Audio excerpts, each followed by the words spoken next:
Sana bir söz deyim, heç kimə demə.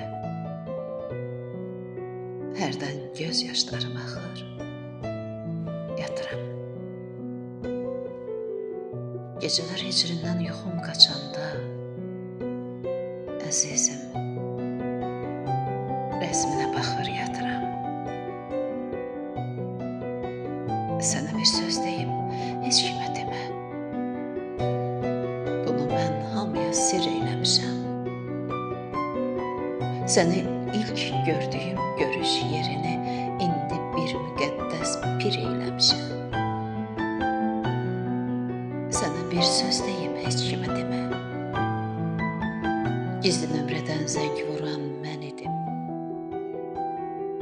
Sən dərsə gəlməyən günü bir dənəm, gözləri yollarda qalan mən idim. Sənə bir söz deyim, heç kimə demə. Hərdən xəyalınla danışıram da.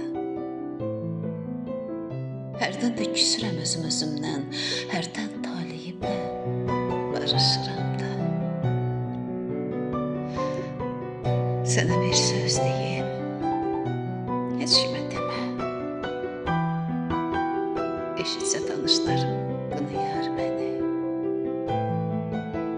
Sənə bir söz deyim, heç kimə demə.